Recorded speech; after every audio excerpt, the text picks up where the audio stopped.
بسم اللہ الرحمن الرحیم۔ اس سے پہلے جو ہم نے سبق پڑھا اس کے اخیر میں یہ بتایا تھا کہ اگر کوئی شخص صاحب رائے ہے یا مجتہد فی المذہب ہے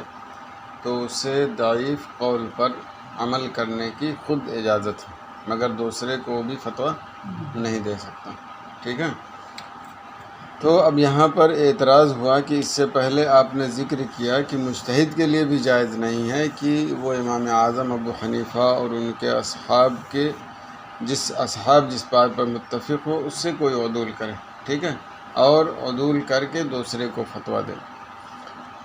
تو یہ اعتراض کیا۔ تو یہاں پر آپ کیسے اجازت دے رہے ہیں کہ ایک مجتہد بذات خود ضعیف قول پر عمل کر سکتا ہے؟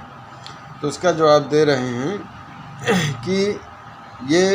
جو ہم نے اسے اجازت دی ہے وہ صرف اپنے لیے اجازت دی ہے، اور جو ہم نے کہا کہ ائمہ کرام کے قول سے یا جس پر ائمہ کا اتفاق ہے اس سے عدول نہیں کر سکتا، وہ اس صورت میں ہے جب کسی دوسرے کو حکم بتائے یا کسی دوسرے کو مسئلہ بتائے، تو یہاں پر آپ کو فرق کرنا چاہیے، تو اعتراض نہیں ہوگا۔ یعنی ہم نے جو اجازت دی ہے وہ مجتہد اور صاحب رائے کے لیے کہ وہ ضعیف قول پر عمل کر سکتا ہے، رہا یہ کہ غیر کو فتویٰ دینا، غیر کو حکم بتانا، تو اس صورت میں بھی مجتہد کو کیا ہے، ضعیف قول پر فتویٰ دینے کی اجازت نہیں ہے۔ اور اس کی دو وجہیں بتاتے ہیں، یا تو اس لیے کہ جو سابقین مجتہدین اعظام ہیں ان کا اجتہاد اعلیٰ ہے، افضل ہے بعد کے لوگوں سے، ٹھیک ہے، یا اور دوسری وجہ یہ ہے کہ جو سوال پوچھنے آیا ہے، کیا ہے، جو سوال پوچھنے آیا ہے وہ اپنے مذہب کے مطابق عمل کرنا چاہتا ہے، اپنے مذہب کے مطابق صحیح قول جاننا چاہتا ہے، وہ آپ کی بذات خود رائے وہ نہیں جاننا چاہتا ہے یا اس کے مطابق وہ نہیں چلنا چاہتا ہے۔ اس لیے جو افضل اجتہاد ہے اسی کے مطابق آپ کو حکم بتانا ہے، یا سائل جس مذہب کا قائل ہے یا جس مذہب کے اعتبار سے وہ چلتا ہے اس کے مطابق آپ کو فتویٰ بتانا ہے۔ اسی لیے بہت سارے علماء کرام نے بھی مثال پیش کریں گے، علامہ قاسم وغیرہ، کہ انہوں نے اگر کوئی اس طرح کا شخص فتویٰ پوچھنے آیا یا سوال پوچھنے آیا اور ان کی رائے اپنے مذہب سے الگ تھی تو وہ بتا دیتے تھے کہ میں اس مسئلے میں اپنے علاوہ کے مذہب پر عمل کرتا ہوں، ٹھیک ہے، اور وہ اس لیے بتاتے تھے کہ جو شخص پوچھنے آیا مثال کے طور پر وہ شافعی ہے تو شافعی مذہب کے قول کے مطابق وہ عمل کرنا چاہتا ہے، حنفی ہے تو حنفی مذہب میں جو قول راجح ہے اس کے مطابق وہ عمل کرنا چاہتا ہے۔ اس لیے اگر کسی مجتہد فقیہ کی رائے جدا ہوتی تھی تو اس کی وضاحت کر دیتا تھا۔ دیکھیں، فَإِنْ قُلْتَ هَذَا مُخَالِفٌ، تو اگر آپ یہ کہیے کہ یہ اس کے مخالف ہے جو آپ نے پہلے ذکر کیا کہ مفتی مجتہد کے لیے جس مسئلے پر امام اعظم ابو حنیفہ اور ان کے صاحب متفق ہوں اس سے عدول جائز نہیں ہے، فَلَيْسَ لَهُ الْإِفْتَاءُ بِهِ، تو اسے اس کے مطابق فتویٰ دینے کی اجازت نہیں اگرچہ وہ مجتہد متقن ہوں، لِأَنَّهُمْ عَرَفُوا الْأَدِلَّةَ، کیونکہ امام اعظم ابو حنیفہ اور ان کے اصحاب دلائل کو جانے اور انہوں نے کیا ہے صحیح اور ثابت شدہ اور غیر صحیح اور غیر ثابت شدہ کے درمیان امتیاز کیا، وَلَا يَبْلُغُ اجتہادُهُ اجتہادُهُمْ، اور اس مجتہد کا اجتہاد ان کے اجتہاد کو نہیں پہنچ سکتا، کما قدمنا الخانیہ وغیرہ، جیسا کہ ہم نے اس سے پہلے خانیہ وغیرہ سے بیان کیا۔ قلت ذاک فی حق من یفتی غیرہ، یہ اس شخص کے حق میں ہے جو اپنے علاوہ کے کسی کو فتویٰ دے، ولعل وجہ، اور شاید اس کی وجہ یہ ہے کہ جب معلوم ہے کہ ان کا اجتہاد اقویٰ ہے تو لیس لہ، تو اس مجتہد کو اجازت نہیں ہے کہ عام لوگوں کے مسائل کو اپنے ضعیف اجتہاد پر بنیاد رکھے، یعنی عام لوگوں کے مسائل کو اپنے اضعف اجتہاد پر اس کی بنیاد رکھے، یا اس لیے کہ سوال پوچھنے والا آیا ہے یستفتیہ عن مذہب الامام، امام کے مذہب کے بارے میں پوچھنے جس کی وہ تقلید کرتا ہے یا جس کی وہ مفتی تقلید کرتا ہے، فعلیہ ان یفتی بالمذہب الذی جعل المستفتی یستفتی عنہ، تو واجب ہے اس پر کہ اسی مذہب کے مطابق فتویٰ دے جس مذہب کے مطابق مستفتی اس سے پوچھنے آیا ہے۔ ولذا ذکر العلامہ قاسم فی فتاویہ، اسی وجہ سے علامہ قاسم نے اپنے فتاوی میں ذکر کیا کہ آپ سے واقف کے بارے میں، ایسے واقف کے بارے میں پوچھا گیا جس نے اپنے ذات کے لیے تغییر اور تبدیل کی شرط لگائی، فسیر الوقف لزوجتہ، تو اس نے وقف کو اپنی بیوی کے لیے کر دیا، فاجاب انی لم اقف علی اعتبار ھذا فی شیء من کتب علمائنا، تو آپ نے جواب دیا کہ اس طرح کے اعتبار پر میں اپنے علماء کی کتابوں میں سے کسی بھی کتاب میں واقف نہیں ہوا۔ وَلَيْسَ لِلْمُفْتِي إِلَّا نَقْلُ مَا صَحَّ عِنْدَ أَهْلِ مَذْهَبِهِ الَّذِينَ يُفْتِي بِقَوْلِهِمْ، اور مفتی کے لیے نہیں جائز ہے مگر یہ کہ وہ اسی چیز کو نقل کرے جو اس کے مذہب والوں کے نزدیک کیا صحیح اور درست ہے، جن کے قول کے مطابق وہ فتویٰ دیتا ہے۔ وَلِأَنَّ الْمُسْتَفْتِي إِنَّمَا يَسْأَلُ عَمَّا ذَهَبَ إِلَيْهِ أَئِمَّةُ ذَلِكَ الْمَذْهَب، اور اس لیے بھی کہ مستفتی ائمہ مذہب جس طرف گئے ہیں اس کے بارے میں پوچھتا ہے، نہ کہ مفتی کے لیے جو واضح ہوتا ہے اس کے بارے میں پوچھتا ہے۔ یعنی اگر کوئی وقف کرنے والا وقف کیا ہے اور اس نے اپنے لیے شرط لگا لی کہ میں بدل سکتا ہوں، تو اب وہ چاہتا ہے کہ اس وقف کو اپنے بیوی کے لیے کر دوں۔ مثال کے طور پر اس نے وقف کیا تھا اولاد کے لیے، اب چاہ رہا ہے کہ بیوی کے لیے کر دیں، تو اس کی وضاحت علامہ قاسم کو نہیں ملی، ٹھیک ہے۔ اس کا مطلب یہ ہے کہ وہ اس کے عدم جواز ہی کے قائل ہیں، اور اگرچہ ان کے ذہن میں کوئی ایسی بات آئی ہو کہ جس کی بنیاد پر اس کو جائز کہا جا سکے، وہ اسی لیے سے اس کی وجہ کیا تھی؟ ایک یہ کہ ائمہ کے مذہب جو صحیح ہیں اسی کے اعتبار سے ایک آدمی کو فتویٰ دینا چاہیے، ٹھیک ہے، اور یہ کہ سوال کرنے آیا ہے تو مذہب جس مذہب کا وہ قائل ہے اسی کے مطابق وہ عمل کرنا چاہتا ہے، اس لیے مفتی کو اپنے رائے کے مطابق فتویٰ دینے کی اجازت نہیں ہے، بلکہ جو مذہب صحیح ہے اسی کے مطابق وہ نقل کر دے۔ وَقَذَا نَقَلُوا عَنِ الْقَفَّالِ مِنْ أَئِمَّةِ الشَّافِعِيَّةِ، اور ایسے ہی ائمہ شافعیہ میں سے امام قفال سے بھی فقہاء کرام نے نقل کیا ہے، أَنَّهُ كَانَ إِذَا جَاءَ أَحَدٌ، کہ ان کے پاس جب کوئی آتا تھا اور گٹھر کی بیع کے بارے میں ان سے سوال کرتا تھا، يَقُولُ لَهُ تَسْأَلُونِي عَنْ مَذْهَبِي أَوْ عَنْ مَذْهَبِ الشَّافِعِي، تو کہتے تھے کہ میرے مذہب کے بارے میں پوچھ رہے ہو یا مذہب شافعی کے بارے میں۔ وَقَذَا نَقَلُوا عَنْهُ، اور اسی طرح ان سے منقول ہے، أَنَّهُ كَانَ أَحْيَانًا، یہ وہ کبھی کبھی کہتے تھے،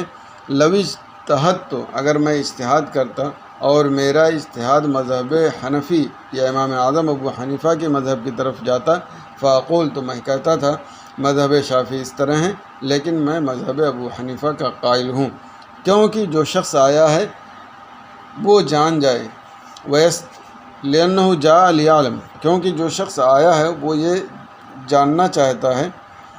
وَيَسْتَفْتِي عَنْ مذہب الشافعی، اور وہ سوال کرتا ہے مذہب شافعی کے بارے میں، فَلَا بُدَّ أَنْ أُعَرِّفَهُ، تو ضروری ہے کہ میں اسے بتا دوں کہ میں مذہب شافعی کے علاوہ پر فتویٰ دیتا ہوں۔ یعنی جو گٹھر باندھ کے رکھی رہتی ہے اور جاتے ہیں پیسہ دیتے ہیں لے لیتے ہیں، تو اس کے بارے میں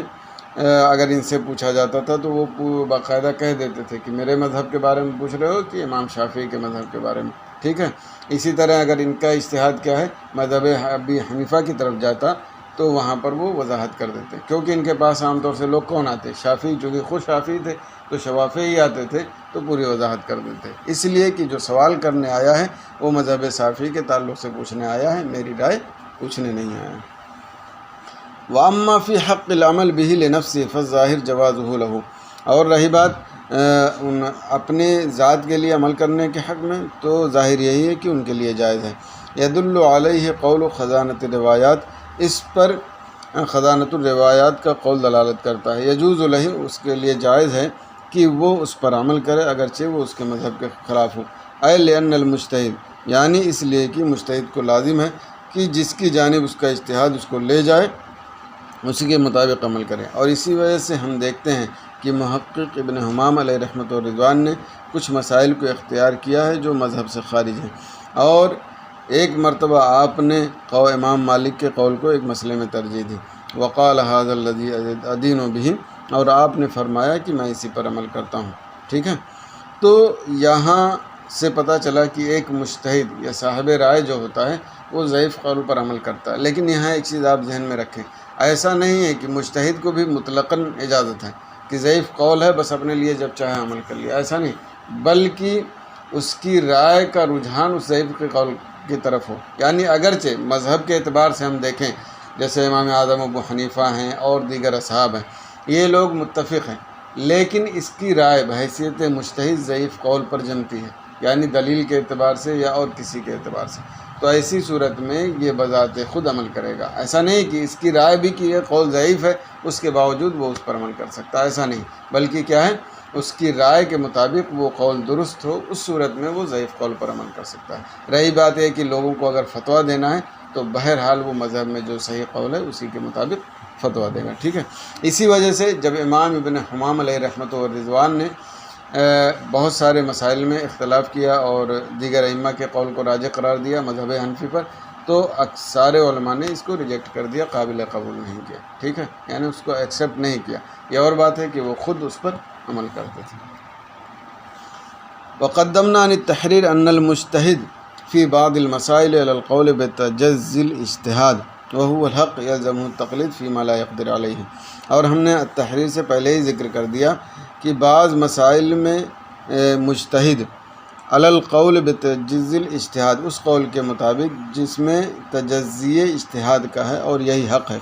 یلزمہ التقلید، اس سے تقلید لازم ہوگی وہاں پر جہاں پر وہ اجتہاد پر قادر نہ ہو، اے فیما لا یقدر علی الاجتہاد فیہ لا فی غیرہ، یعنی اس جگہ پر جہاں پر وہ اجتہاد پر قدرت نہ رکھتا ہو، نہ کہ اس کے غیر میں۔ یعنی یہ کہ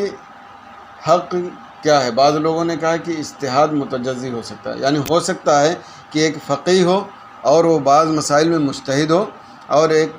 بہت سارے مسائل میں وہ مجتہد نہ ہو، ٹھیک ہے۔ اور بعض لوگوں نے کہا کہ نہیں، تجزی نہیں، اگر مجتہد ہوگا تو مطلقاً ہوگا، نہیں تو نہیں ہوگا، ٹھیک ہے، یعنی اس کو مجتہد نہیں کہا جائے گا۔ لیکن صحیح قول یہی ہے کہ تجزی ہوتا ہے اجتہاد، یعنی ایسا ہو سکتا ہے کہ ایک مفتی، ایک فقیہ بعض مسئلے میں اجتہاد کر سکے اور بعض مسئلے میں اجتہاد نہ ہو، تو اس قول کے مطابق مجتہد کو بھی لازم ہے کہ اپنے رائے کے اعتبار سے عمل کرے، جبکہ اس کی رائے جس قول کے اعتبار سے صواب اور درست ہو۔ لیکن اگر کوئی ایسا مسئلہ ہے جس میں وہ اجتہاد نہیں کر سکتا، اس کے دلائل کو بالاستیاب یا اس کے حق کو ادا نہیں کیا، تو ایسی صورت میں اس پر لازم ہے، اس مجتہد پر بھی، کہ کسی ایسے مجتہد کی اتباع کرے جس کے لوگ اتباع کرتے ہیں، جیسے ائمہ اربعہ ہیں آج کل، تو ان میں سے کسی کی اتباع کرے، یا جس مذہب کا وہ متبع ہے اس میں اپنے سے بڑے مجتہد کی اتباع کرے۔ وقولی لکنما القاضی بہ لا یقضی، اور میرا قول یہ کہ قاضی اس کے مطابق فیصلہ نہیں کرے گا، الی آخری، اے لا یقضی بالضعیف من مذہبہ، یعنی اپنے مذہب کے ضعیف قول کے مطابق فیصلہ نہیں کرے گا، اور ایسی ہی مذہب غیر کے ذریعے فیصلہ نہیں کرے گا۔ قال العلامہ قاسم وقال ابو العباس احمد بن ادریس هل يجب على الحاكم ان لا يحكم الا بالراجح عنده كما يجب على المفتي ان لا يفتي الا بالراجح عنده۔ علامہ قاسم نے فرمایا اور ابو العباس احمد بن ادریس نے، کیا حاکم پر واجب ہے کہ وہ حکم نہ کرے مگر جو اس کے نزدیک راجح ہو، کما یجب علی المفتی، جیسا کہ مفتی پر واجب ہے کہ وہ اس کے نزدیک جو راجح ہے اسی کے مطابق فتویٰ دے۔ یعنی ابھی تو مجتہد وغیرہ کے بارے میں گفتگو ہو رہی تھی، اب حاکم کے بارے میں گفتگو ہو رہی، یعنی جو حاکم ہو، سلطان ہو، اس کے لیے کیا حکم ہے، کیا اس کو یہ درست ہے کہ وہ اپنے رائے کے مطابق فیصلہ کرے، یا یہ کہ جو مذہب میں صحیح ہے اسی کے مطابق فیصلہ کرے؟ تو کہہ رہے ہیں کہ وہی حکم ہے جو مجتہد کا وہ اس کا بھی ہے، یعنی اگر یہ مجتہد ہے یعنی حاکم بھی ہے، ساتھ میں کیا ہے، اجتہاد کے درجے پر بھی فائز ہے، تو ایسی صورت میں جو اس کی رائے ہوگی اسی کے مطابق وہ فیصلہ کرے گا، ٹھیک ہے۔ اور اگر وہ مجتہد نہیں ہے تو مذہب میں جو صحیح قول ہوگا اسی کے مطابق عمل کرے گا۔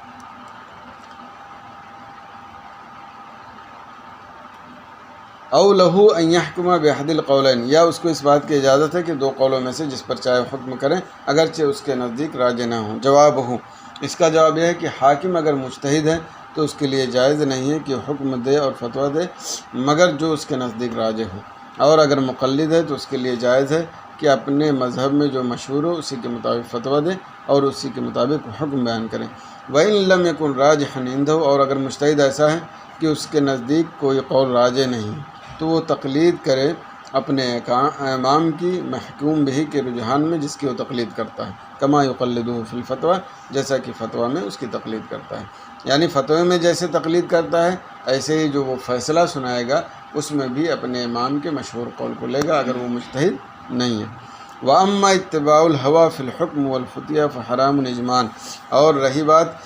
حکم میں خواہش کی اتباع اور فتوے میں خواہش کی اتباع تو یہ بالاجماع حرام ہے، یعنی مجتہد ہو یا غیر مجتہد ہو اگر وہ صرف اپنے خواہش کے مطابق چلتا ہے، یعنی اجتہاد کی بنیاد پر نہیں بلکہ اپنے خواہش کی بنیاد پر چل رہا ہے تو یہ بہرحال حرام ہے۔ وَأَمَّا الْحُكْمُ وَالْفُتْيَا بِمَا هُوَ مَرْجُوحٌ فَخِلَافُ الْإِجْمَاعِ، اور حکم اور فتویٰ اس کے مطابق جو مرجوح ہے تو اجماع کے خلاف ہے۔ وَذَكَرَ فِي الْبَحْرِ لَوْ قَضَىٰ فِي الْمُجْتَهَدِ فِيهِ مُخَالِفًا لِرَأْيِهِ نَاسِيًا لِمَذْهَبِهِ، اور بحر میں ذکر کیا، البحر میں، کہ اگر کوئی مجتہد فی مسئلے میں فیصلہ کرے اپنی رائے کے خلاف یا اپنے مذہب کی رائے کے خلاف، ناسین لمذہبی ہی، اپنے مذہب کو بھول کر، ٹھیک ہے، نفذ عند ابی حنیفہ، تو امام اعظم ابو حنیفہ علیہ رحمۃ و رضوان کے نزدیک کیا ہے، یہ نافذ ہو جائے گا۔ اور فی العامد روایتان، اور عامد میں 2 روایتیں امام اعظم ابو حنیفہ سے ہیں، وعندہما لا ينفذ فی الوجہین واختلف الترجیح، اور ان دونوں کے نزدیک دونوں صورتوں میں کیا ہے، نافذ نہیں ہوگا۔ یعنی جو شخص ہے مجتہد، وہ مجتہد فی میں کوئی مسئلہ ہے جو فیصلہ کرتا ہے، تو یا تو اس نے اپنے مذہب کی مخالفت کی، ٹھیک ہے، جان بوجھ کے چھوڑ دیا یا بھول کر کیا، تو ایسی صورت میں امام اعظم ابو حنیفہ علیہ رحمۃ و رضوان کے نزدیک کیا ہے، وہ نافذ ہو جائے گا۔ لیکن کیا ہے، امام ابو یوسف اور امام محمد کے نزدیک کیا ہے، نافذ نہیں ہوگا۔ ففی الخانیہ اظہر الروایتین عن ابی حنیفہ نفاذ قضائہ وعلیہ الفتویٰ، تو خانیہ میں 2 روایتوں میں سے سب سے زیادہ ظاہر امام اعظم ابو حنیفہ سے ہے، اس کے فیصلے کا نافذ ہو جانا، اور اسی پر فتویٰ ہے۔ یعنی جو یہ بتایا کہ امام اعظم ابو حنیفہ سے 2 روایت ہیں، ایک یہ ہے کہ نافذ ہو جائے گا اور ایک ہے کہ نافذ نہیں ہو جائے گا، لیکن اظہر یہی ہے کہ اس کا فیصلہ نافذ ہو جائے گا اور اسی کے مطابق فتویٰ ہے۔ وقضا فی الفتاوی الصغریٰ، اور اسی طرح الفتاوی الصغریٰ میں، وفی المعراج ماضیا للمحیط، اور المعراج میں المحیط کی طرف منسوب کرتے ہوئے ہے کہ فتویٰ امام ابو یوسف اور امام محمد کے قول پر ہے، وہکذا فی الہدایہ، اور اسی طرح ہدایہ میں ہے، یعنی محیط کے حوالے سے ہے کہ صاحبین کے قول کے مطابق فتویٰ دیا جائے گا، یعنی چاہے وہ اپنے مذہب کی مخالفت کرے یا بھول کر اس نے کوئی اپنے مذہب کے خلاف فتویٰ دیا یا حکم بیان کیا، تو وہ نافذ نہیں ہوگا۔ وفی فتح القدیر قد اختلف فی الفتویٰ، اور فتح القدیر میں ہے کہ فتویٰ کے بارے میں اختلاف ہے، والوجہ فی ھذا الزمان ان یفتی بقولہما، اور اس زمانے کے اعتبار سے صحیح اور درست یہ ہے کہ انہی دونوں کے قول پر فتویٰ دیا جائے، یعنی امام ابو یوسف اور امام محمد کے مذہب کے مطابق، لأن التارک لمذہبی عمدا لا يفعلہ الا لہوى باطل لا لقصد جمیل، کیونکہ اپنے مذہب کو جان بوجھ کر چھوڑنے والا وہ ایسا نہیں کرے گا مگر باطل خواہش کے لیے، نہ کہ کسی بہترین مقصد کے لیے۔ یعنی اب حالات کے اعتبار سے یہاں بھی فتویٰ کیا، عام طور سے امام اگر ترجیح میں اختلاف ہو جائے فتوے میں صاحبین کے قول اور امام اعظم ابو حنیفہ، تو کیا ہے، ہم کو امام کے قول ہی پر عمل کرنا ہے، لیکن حالات کے اعتبار سے صاحب فتح القدیر نے کہا کہ صاحبین کے مذہب پر عمل کیا جائے گا، کیونکہ اگر کوئی شخص جان بوجھ کر فتویٰ اپنے مذہب کے خلاف دیتا ہے تو وہ غلط خواہش کی بنیاد پر ہی دے گا، ٹھیک ہے، اس کا مقصد اچھا نہیں ہوگا، اور اگر اس نے بھول کر فتویٰ دیا تو وہ بھی درست نہیں ہوگا، نافذ نہیں ہوگا، اس لیے کہ جو سوال کرنے آیا ہے جو شخص، وہ کیا ہے، اپنے مذہب کے خلاف پوچھنے نہیں آیا ہے، بلکہ اپنے مذہب کے مطابق یا جس مذہب کے مطابق وہ مفتی فتویٰ دیتا ہے اس کے مطابق وہ پوچھنے آیا ہے، ٹھیک ہے۔ لہٰذا بہرحال حالات کے اعتبار سے اور حالات کا تقاضا کیا ہے کہ صاحبین کے مذہب کے مطابق ہی عمل کیا جائے اور اس کا حکم نافذ نہ ہو۔ وَأَمَّا النَّاسِ فَلِأَنَّ الْمُقَلِّدَ مَا قَلَّدَهُ إِلَّا لِيَحْكُمَ بِمَذْهَبِهِ، اور رہا بھولنے والا تو اس لیے کہ مقلد جو اس کی تقلید کرتا ہے، جو اس کی ما قلدہ اس کی تقلید نہیں کیا مگر اسی لیے کہ تاکہ اس کے مذہب کے مطابق وہ حکم بیان کرے، نہ کہ غیر کے مذہب کے مطابق۔ ھذا کلہ فی القاضی المجتہد، یہ ساری باتیں کیا ہیں، قاضی مجتہد کے تعلق سے ہے۔ فَأَمَّا الْمُقَلِّدُ فَإِنَّمَا وَلَّاهُ لِيَحْكُمَ بِمَذْهَبِ أَبِي حَنِيفَةَ فَلَا يَمْلِكُ الْمُخَالَفَةَ فَيَكُونُ مَعْزُولًا بِالنِّسْبَةِ إِلَى هَذَا الْحُكْمِ انتهى ما فِي الْفَتْحِ، انتهى كلام البحر۔ اور رہی بات مقلد کی، تو اس کو جو یہ ذمہ داری دی گئی ہے، اس کو ذمہ داری اسی لیے دی گئی ہے کہ وہ مذہب ابو حنیفہ کے مطابق حکم بیان کرے، تو مخالفت کا بالکل مالک نہیں ہوتا، تو اس حکم کی جانب نسبت کرتے ہوئے وہ معزول ہوگا۔ یہیں پر فتح القدیر اور کلام البحر مطلب منتہی ہوئی بات ان کی۔ تو یہاں پر کہہ رہے ہیں جو یہ اختلاف ہے وہ مجتہد کے بارے میں ہے، اور اگر مقلد آتا ہے تو ایسی صورت میں کیا ہے، اس کو اپنے مذہب کے مطابق ہی فتویٰ دینا ہوگا اور اسی کے مطابق چلنا ہوگا، ٹھیک ہے۔ ثم ذکر انہ اختلفت عبارات المشائخ فی القاضی المقلد، پھر ذکر کیا کہ مشائخ کی عبارتیں قاضی مقلد کے بارے میں مختلف ہیں۔ والذی حط علیہ کلامہ، اور جس پر ان کا کلام دلالت کرتا ہے انہ اذا قضا بمذہب غیرہ او بروایت ضعیفۃ او بقول ضعیف نفذا، کہ جب وہ اپنے غیر مذہب کے مطابق فیصلہ کر دے یا ضعیف روایت کے مطابق فیصلہ کر دے یا ضعیف قول کے مطابق فیصلہ کر دے تو وہ نافذ ہو جائے گا۔ وَأَقْوَى مَا تُمَسَّكْ بِهِ مَا فِي الْبَزَّازِیَہ، اور اس معاملے میں جو سب سے قوی دلیل ہے وہ ہے جو بزازیہ میں ہے شرح طحاوی سے نقل کرتے ہوئے، اذا لم یکن القاضی مجتہدا او قضا بالفتویٰ ثم تبین انہ علی خلاف مذہبی نفذ، جب قاضی مجتہد نہ ہو یا او قضا بالفتویٰ یا کہ کسی فتوے کے تعلق سے اس نے فیصلہ سنایا، پھر ظاہر ہوا کہ یہ اس کے مذہب کے خلاف ہے تو اس کا حکم نافذ ہو جائے گا۔ وَلَيْسَ لِغَيْرِهِ نَقْضُهُ، اور غیر کو اسے توڑنے کی اجازت نہیں، وَلَهُ أَن يَنقُضَهُ، اور خود قاضی اس کو توڑ سکتا ہے۔ ایسا ہی امام محمد علیہ رحمۃ الرضوان سے مروی ہے۔ وقال الثانی، اور دوسرا قول یہ ہے کہ لَيْسَ لَهُ أَن يَنقُضَهُ أَيْضًا، یعنی اس کو بھی اجازت نہیں ہے کہ اسے توڑ سکے۔ تو یعنی اس بزازیہ کی عبارت سے جو شرح التعویض سے منقول ہے یہ استدلال کیا گیا کہ قاضی اگر فیصلہ کر دیتا ہے بھول کر یا جان بوجھ کر تو اس کا فیصلہ نافذ ہو جائے گا۔ یہ اور بات ہے، اس میں اختلاف ہے کہ غیر اس کے فیصلے کو توڑ نہیں سکتا، وہ خود اگر چاہے تو توڑ سکتا ہے۔ لیکن الذی فی القنیہ عن المحیط وغیرہ، لیکن جو بات قنیہ میں محیط وغیرہ سے منقول ہے، ان اختلاف الروایات فی قاض مجتہد اذا قضا علی خلاف رائہ والقاضی المقلد اذا قضا علی خلاف مذہبہ لا ينفذ، انتہا۔ وبہ جزم المحقق فی فتح القدیر و تلمیذہ العلامہ قاسم فی تصحیحہ، کہ روایات کا اختلاف یہ کیا ہے، قاضی مجتہد کے بارے میں ہے جب کہ اپنی رائے کے خلاف وہ فیصلہ کرے، اور قاضی مقلد جب اپنے مذہب کے خلاف فیصلہ کرے تو یہ نافذ نہیں ہوگا۔ اسی پر محقق ابن حمام علیہ رحمۃ الرضوان نے فتح القدیر میں جزم کیا ہے،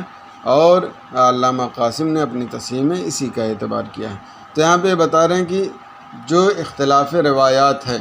ٹھیک ہے، وہ مجتہد کے بارے میں ہے۔ رہی بات مقلد کی تو اس کو بالکل اختلاف کا اختیار نہیں ہے، یعنی مجتہد جب اپنی رائے کے خلاف فتویٰ دے یا اپنے مذہب کے خلاف فتویٰ دے تو اس کے بارے میں ہے کہ نافذ ہوگا یا نہیں ہوگا۔ رہی بات مقلد کی تو اگر مقلد ایسا کرتا ہے تو وہ نافذ نہیں ہوگا، اور فتح القدیر صاحب فتح القدیر نے اسی پر کیا ہے اعتماد کیا، اسی پر اعتبار کیا۔ قال فی النہر وما فی الفتح یجب ان یعل علیہ فی المذہب، اور النہر میں فرمایا کہ جو فتح القدیر میں ہے اسی پر مذہب کے اعتبار سے اعتماد کیا جائے گا، اور جو بزازیہ میں ہے وہ ان دونوں سے ایک روایت پر محمول ہوگا۔ یعنی بزازیہ کی عبارت جو شرح الطحاوی سے محمول ہے اس کے بارے میں یہ کہا جائے گا کہ ایک روایت مزید اس طرح کی ہے، لیکن حقیقت یہ ہے کہ جو دوسری روایت ہے کہ مقلد کو بالکل اجازت نہیں ہے اختلاف کرنے کی، اسی پر عمل کیا جائے گا، یا کہہ لیجئے کہ وہ فیصلہ کرتا ہے اگر اپنے مذہب کے خلاف تو اس کا یہ فیصلہ نافذ نہیں ہوگا۔ یہ دوسری روایت ہے اور اسی پر عمل ہے اور اسی کے مطابق کیا ہے فتویٰ ہے۔ تو پوری تفصیل سے یہ معلوم ہوا کہ مجتہد اپنے مذہب کے خلاف فتویٰ دے سکتا ہے، اس کے بارے میں اختلاف ہے کہ وہ نافذ ہوگا یا نہیں ہوگا۔ رہی بات مقلد کی تو اپنے مذہب کے خلاف اگر فتویٰ دیتا ہے تو وہ نافذ نہیں ہوگا، اسی پر فتویٰ۔ فصار الامر ان ھذا منزل منزلۃ الناس لمذہبہ، تو اب یہاں پر معاملہ یہ ہو گیا کہ یہ اپنے مذہب کو بھولنے والے کے منزل میں ہے، یعنی جو قاضی مقلد اپنے مذہب کے خلاف فتویٰ دے تو اس کو ناسی کے منزل میں اتار دیا گیا۔ وقد مر عنہما فی المجتہد انہ لا ينفذ، اور امام ابو یوسف اور امام محمد سے مروی ہے مجتہد کے بارے میں کہ اس کا حکم نافذ نہیں ہوگا، فالمقلد اولا، تو مقلد کا حکم بدرجہ اولا کیا ہے نافذ نہیں ہوگا۔ یعنی اگر بھول کر کوئی فتویٰ دیتا ہے تو اس کے بارے میں بتایا صاحبان کے نزدیک کیا ہے اس کا حکم نافذ نہیں ہوگا، تو اگر مقلد ہے تو بدرجہ اولا کیا ہے اس کا حکم نافذ نہیں ہوگا۔ وقال فی الدر المختار قلت ولا سیما فی زماننا، اور الدر المختار میں فرمایا کہ میں کہتا ہوں خاص طور ہمارے زمانے میں، فإن السلطان ینص فی منشورہ علی نہی عن القضاء بالاقوال الضعیفہ، کیونکہ جو بادشاہ ہوتا ہے وہ اپنے منشور میں صراحت کر دیتا ہے کہ اقوال ضعیفہ پر قضا فیصلہ کرنے کی اجازت نہیں۔ فکیف بخلاف مذہبی، تو اپنے مذہب کے خلاف کیسے اجازت ہوگی؟ فیکون معزولا بالنسبہ لغیر المعتمد من مذہبی، تو وہ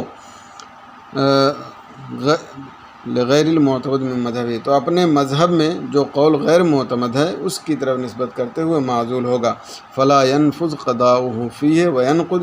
تو اس کا فیصلہ اس میں نافذ نہیں ہوگا بلکہ ٹوٹ جائے گا۔ یعنی یہ کہہ رہے ہیں خاص طور سے ہمارے زمانے میں، جب کہ بادشاہ جس کو بھی رکھتا ہے وہ متعین کر دیتا ہے کہ آپ کو اقوال ضعیفہ کے مطابق فتویٰ نہیں دینا ہے، اپنے مذہب کے مطابق جو صحیح اقوال ہے ان کے مطابق فتویٰ دینا ہے، اور ٹھیک ہے، اور حاکم کی بات ماننا ضروری اور لازم ہے۔ تو وہ ضعیف قول کی نسبت کیا ہے؟ معزول ہوتا ہے، بالکل کالعدم ہوتا ہے، تو اس لیے یہاں پر بھی اس کا فیصلہ کیا ہے؟ نافذ نہیں ہوگا۔ کما بسط فی قضاء الفتح والبحر والنہر وغیرہ، جیسا کہ الفتح والبحر اور نہر وغیرہ کے قضاء کی بحث میں اس کی تفصیلی بیان اس کا موجود ہے۔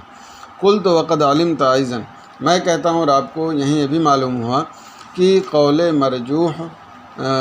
راجح کے ساتھ عدم کی منزل میں ہے، فلیس لہ الحکم بہ وان لم ینص لہ السلطان علی الحکم بالراجح، تو اس کو حکم کرنے کی اجازت نہیں ہے اگرچہ بادشاہ کیا ہے؟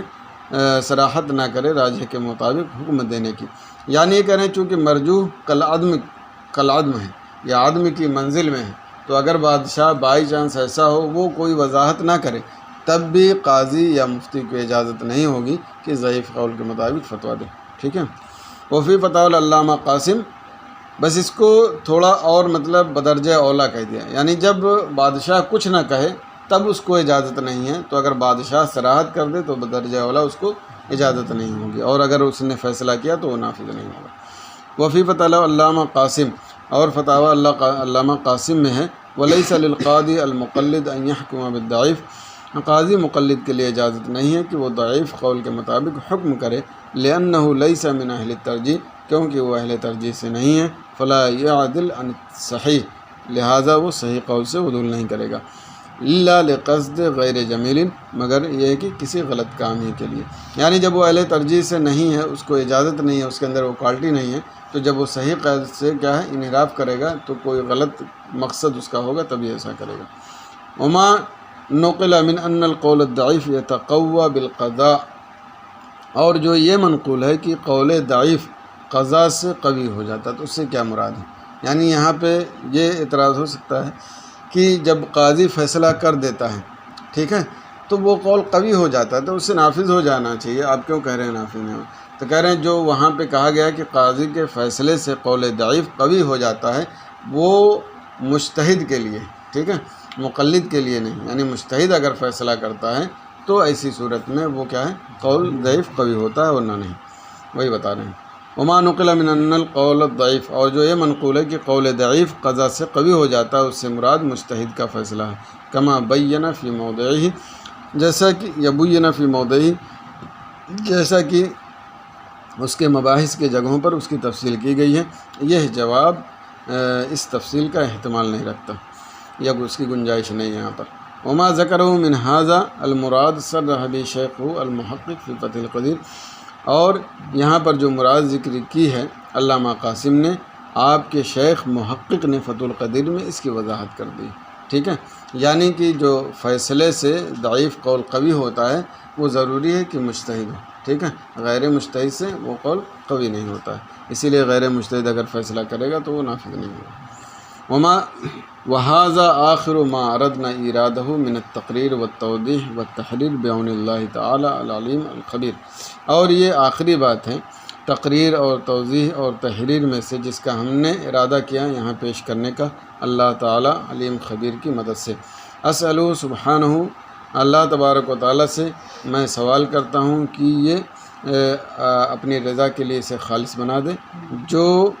موجبا للفوز لدیہ یوم الموقف العظیم، جو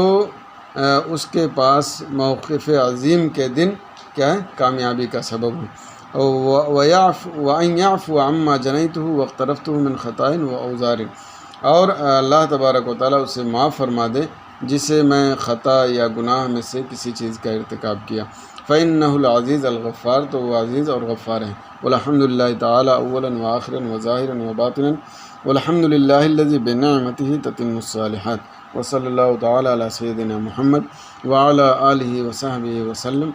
والحمد للہ رب العالمین۔ نجز ذالک بقلم جامعۃ الفقیر محمد عابدین غفر اللہ تعالی لہ ولوالدیہ ومشائخہ وذریتہ والمسلمین آمین۔ یعنی یہ محمد بن عابدین شامی علیہ رحمۃ الرضوان کے ذریعے ان کے قلم سے یہ بات یہاں تک مکمل ہوئی، اور یہ 1243 ہجری میں ربیع الثانی میں یہ کتاب مکمل ہوئی ہے۔ تو یہاں پر آپ دیکھیں کہ امام ابن عابدین شامی علیہ رحمۃ الرضوان اتنے بڑے عالم، اتنے بڑے محقق، اتنی کتابوں کے مصنف اور ضخیم کتابیں کہ آج ہم پوری زندگی لگا دیں تو شاید 1-2 کتاب اس طرح آئے، اور یہ لوگ کئی کتابیں اس طرح کی لکھ گئے۔ پھر بھی اس کے بعد عاجزی اور انکساری اور غلطی کا مطلب احتمال جو ہے کہ اگر ہم نے ایسا کیا ہے تو اللہ تعالیٰ طرف سے معاف فرمائے۔ اس سے پتہ چلتا ہے کہ ایک عالم، ایک مفتی یا کوئی بھی انسان ہو کتنا بھی بڑا بن جائے، اس سے عاجزی اور انکساری کا کیا ہے دامن نہیں چھوڑنا چاہیے۔ اور خاص طور سے جب حدیث شریف میں موجود ہے من تواضع للہ رفعہ اللہ، کہ جو اللہ تعالیٰ کے لیے تواضع و انکساری کرے گا تو اللہ اسے بلندیاں عطا فرمائے گا۔ تو ایک عالم کو تو ہمیشہ تواضع اور انکساری اللہ کے لیے کرنی چاہیے، کتنا بھی بڑا عالم ہو جائے، تو کیونکہ اس کے ذریعے اسے بلندیاں حاصل ہوگی، پستی کی طرف نہیں جائے گا۔ اور ہم نے دیکھا ہے کچھ علماء کو ایسے جو بہت بڑے عالم ہیں لیکن ان کے اندر تواضع و انکساری نہیں ہے، یعنی ہر ایک کی رائے کو بے انداز پس پشت ڈال دینا، یا ایسے جملے استعمال کرنا جس سے اس کی انسلٹ ہو، یا اپنے آپ کو بہت زیادہ ترم خواں سمجھنا، وہ ہونے کے باوجود حقیقت میں ان کے پاس صلاحیت بہت ہے، لیکن جو تکبر یا گھمنڈ یعنی عاجزی انکساری نہ ہونے کی وجہ سے ان کا وجود کالعدم ہو چکا ہے۔ اس لیے ایک انسان کو ایسے لوگوں سے عبرت حاصل کرنی چاہیے، اور کبھی بھی گھمنڈ اور غرور نہیں کرنا چاہیے، اور ہمیشہ اللہ اور اس کے رسول کے لیے کیا ہے تواضع رکھنی چاہیے، کیونکہ اسی میں انسان کی دنیا میں بھی بلندی ہے اور آخرت میں بھی اسی میں بلندی ہے۔ اب خلاصہ شرح خود رسم المفتی کا 2 جملے میں یہ ہے کہ ایک مقلد کو، ہم لوگ تو مقلد ہی ہیں نا، ایک مقلد کو راجح اور صحیح قول کے مطابق ہی فتویٰ دینا، ٹھیک ہے، اور ضعیف قول کے مطابق اسے کہیں بھی عمل کرنے کی اجازت نہیں۔ ہاں ضرورت ہو، حاجت ہو، حالات زمانہ کی رعایت ہو تو صرف انہی کچھ بنیادوں کے اعتبار سے کیا ہے وہ صحیح مذہب سے عدول کر سکتا ہے، راجح مذہب سے عدول کر سکتا ہے، ورنہ اس کے علاوہ کوئی صورت نہیں۔ اللہ تبارک و تعالی ہم سب کے علم میں برکت عطا فرمائے، اور امام ابن عابدین شامی علیہ رحمۃ الرضوان کے تفقہ کے چھینٹیں ہم لوگوں کو بھی اللہ تبارک و تعالی عطا فرمائے، اور جو بھی ہمارے اندر علم ہو اس کے مطابق ہمیں عمل کرنے کی توفیق عطا فرمائے۔ تمت بالخیر۔